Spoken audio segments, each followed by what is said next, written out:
कृष्णपाल जी फरीदाबाद के महादेव हैं, उनकी आज्ञा के बगैर मेरी ख्याल में कुछ नहीं होता। कहीं तो गरीब का ईंटों का चट्टा भी गिरा दिया जाता है और कहीं अमीर की ऊंची ऊंची अट्टालिकाएं बन रही होती हैं, उन पर भी प्रशासन की कोई दृष्टि नहीं पड़ती है।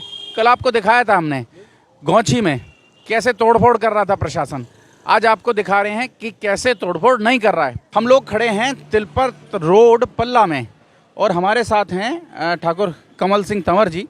तंवर जी, अवैध निर्माण आज की चर्चा का विषय है। जी, मैं मूलतः पल्ला गांव का ही निवासी हूँ।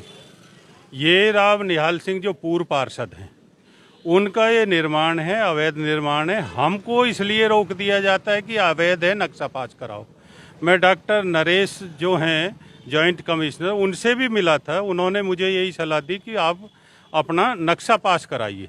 मैंने कहा जी मैं बांग्लादेशी तो नहीं हूँ कि जो मेरे पे ही नक्शा पास होता औरों पे नहीं होता। तो ये राव निहाल का लगभग 1 एकड़ में अवैध निर्माण हो रहा। उससे पहले ये पोरस यादव ने, इन्हीं के भतीजे हैं, उन्होंने बनाई थी। मेरी बिल्डिंग पे तोड़ रहे थे, यहाँ निर्माण चल रहा था।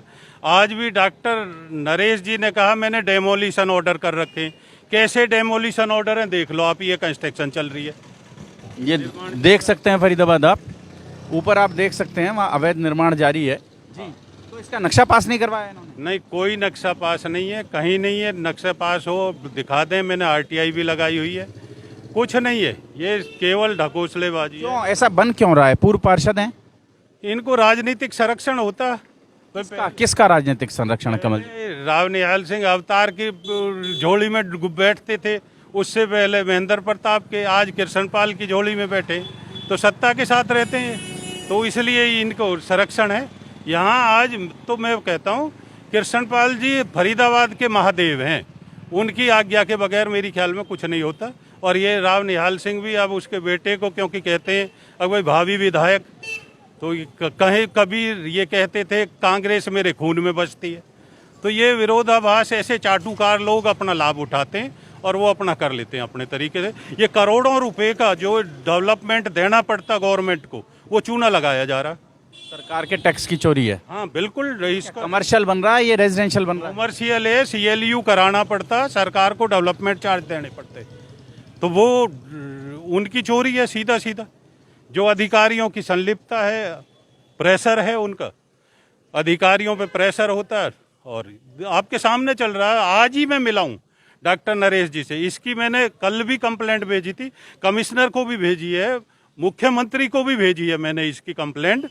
और मेरे से ये कहा मेरे डेमोलिशन ऑर्डर हो रखे हैं। तो ये देख लीजिए डेमोलिशन ऑर्डर कैसे, यदि डर भी होता, कोई रोकता, तो कंस्ट्रक्शन तो नहीं हो रही होती। ये आपके सामने निर्माण, तो धड़ाधड़ निर्माण कार्य चल रहा है फरीदाबाद। और जैसा कि बता रहे हैं कमल जी, कह रहे हैं कि मैंने कल भी मिलकर बात की है यहाँ के जो जॉइंट कमिश्नर हैं उनसे, उनके सामने ये विषय रखा है कि यहाँ इस तरह से अवैध निर्माण चल रहा है, बिना नक्शा पास कराए निर्माण चल रहा है और बिना CLU कराए निर्माण चल रहा है। लेकिन इसके बावजूद ये निर्माण जारी है। तो फरीदाबाद आप समझ सकते हैं कि कहीं तो गरीब का ईंटों का चट्टा भी गिरा दिया जाता है और कहीं अमीर की ऊंची ऊंची अट्टालिकाएं बन रही होती हैं, उन पर भी प्रशासन की कोई दृष्टि नहीं पड़ती है। कल आपको दिखाया था हमने गौची में कैसे तोड़फोड़ कर रहा था प्रशासन, आज आपको दिखा रहे हैं कि कैसे तोड़फोड़ नहीं कर रहा है। जोड़ेंगे फरीदाबाद आपको शहर की ऐसी ही और महत्वपूर्ण खबरों के साथ। बहुत बहुत धन्यवाद।